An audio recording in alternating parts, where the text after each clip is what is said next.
شاری سنە وەکو حوتەمین پایتەختی کتێبی ئێران دیاری کرا و توانی لە ناو ١٩٢ شاری ئێراندا ئەم نازناوە وەربگرێت.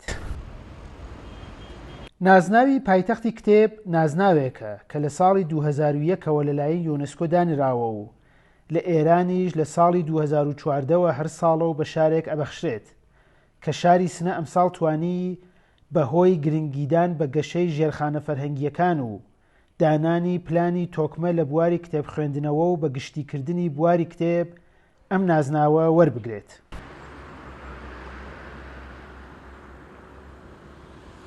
عوبەید ڕۆستەمی بەڕێوەبەری گشتی فەرهەنگ و ڕۆشنبیری پارێزگای سنە هۆکاری بەخشینی ئەم نازناوەی بۆ کورتسات نیوز ڕوون کردەوە. ئەمە ممکن نۆ مەگەر دوو خاڵک سەرەکی و گرنگی بوو. یەکێکی لە پێشەوە کەسکەلێکە لە حوزەی کتێوە کاریان کردو. هەروواکە ئەزانن کوردستان خاوەن دەسەڵاتێک فرە باشە لە حوزەی تەرجومە، لە حوزەی نووسینە، لە حوزەی کتێوە و کەڵەپیاگەل و گەورەگەلە خاص کە شۆهرەتی جەهانی و بینومەلەلیان هەست کۆمەک حاڵە گشتمان بووگن کە ئیسەمانە ئیسەیەک خاص بێت. تەوسعەیە زیر ساختگەلێ بۆ حوزەی کتێوە کە ئەمەیشە جزء وەزایفێکە کە وا دیارەکە قەوڵ و وعد و وعید و بەرنامەگەلێک کە ئێمە داگمانە مورد پەسەندە هەیەتە محتەرەمە داوەران قەراریان گرگە. بەڕێوەبەری گشتی فەرهەنگ و ڕۆشنبیری پارێزگای سنە وەرگرتنی ئەم نازناوە بە هەنگاوی یەکەم ئەزانێت و پێی وایە لە داهاتوودا ئەبێت هەنگاوی زیاتر بۆ گەشەی شاری سنە لە بواری کتێب و کتێب خوێندنەوە هەڵبگیردرێت.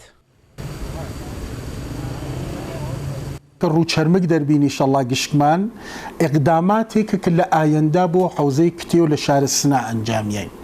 ئەوەی کە چەندێ تعداد کتێوخانەکانمان ئەفزایش پەیاکە، چەندێ تعداد مسابقاتە کتێوخانیمان، ئێهدای کتێومان، چاپمان، نەشرمان، تعداد کتێوفرۆشیەکانمان ئێزافە بێ، مەیادینمان، نامگۆزاریمان، بوستانگەلە کتێومان، ئلمانگەلە شاریمان، تواو ئەمانە تەبلیغاتە محیتیمان، تواو ئەمانە دەسا بەدەست یەکەوە کە ئینشاءڵڵا ئەم پرۆژەیەک موفەق بێ.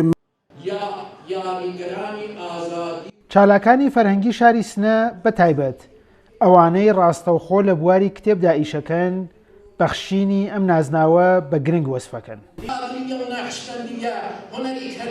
ئەم قەزیە کە سنا بە عنوانە پایتەخت کتێوە ئێران انتخاب کریاگە دانێ لە نمونەگە لە بارزە پیشبرد ڕەوەندە تاریخی ئەم شارەسەکە ئێمە ئەوینین کە لەناو ئەم شارە هەمیشە پڕ بووگە لە ئینسانگە لە زاناوە فەرهیختە و ئەم قەزیە هەمچنان ئەدامە هەست. نازناوی پایتەختی کتێب بۆ شاری سنە دوای وەرگرتنی نازناوی شاری داهێنەری مۆسیقا لە ساڵی 2019 کە لەلایەن یونسکۆوە بەو شارە بەخشرا دەرفەتێکی زێڕی نەخولقێنێت بۆ گەشەی زیاتری سنە بەتایبەت لە بواری فەرهەنگیدا. سامان سلێمانی، کورتسات نیوز.